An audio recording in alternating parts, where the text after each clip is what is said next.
কবিতা এ যুগের বিবেকানন্দ, লেখায় ডক্টর বিশ্বজিৎ দে, পাঠে শুভাশিস ঘোষ। আরে দেখ দেখ, আরে মালটাকে দেখ। কি রে, কেন? আরে উনি নাকি একা সব বদলে দেবেন, বোকা পুরো আস্ত ক্ষুদিরাম একটা। সেদিনটি ছিল, আরে বল না, যেদিন সব হঠাৎই গেরুয়া পরে ভদ্র হয়ে যায়, বলে সবটাই সত্যের সমাজ বানাবো। আসলে মন বলছে ওরা আমাদের বিলে নরেন্দ্রনাথের জন্মদিনের কথা বলছে।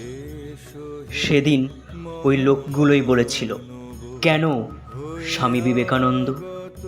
তারা আরও বলেছিল, কেন 40-এর কম বয়সের লোকটার পায়ে ফুল দেয় শক্তিধর রাজনীতি? গুগল পড়ে বক্তারা বারবার বলেছিলেন জীবকে ভালোবাসতে। এখানেই মাথা তোলপাড় হয়েছিল সত্যবাদী মানুষ কানাইয়ের। সে বুঝল না ভোট লড়া রাজনীতির দায়। অনুষ্ঠানের ভিড় জমায়েত বিক্রি হলো, বসলো সুরা তৃপ্তির আসর, উদ্রেক ঘটল নারী লালসার।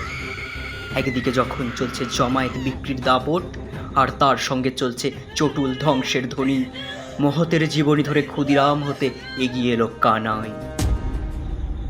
ভিড় বিক্রয় মুনাফার আস্ফালনে ছিন্ন ভিন্ন হলো সে।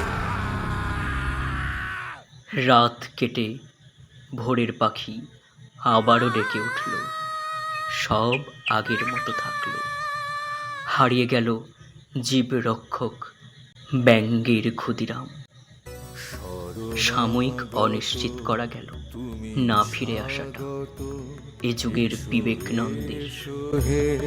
মহামানব শরণাগত তুমি স্বাগত, এসো এসো হে মহামানব।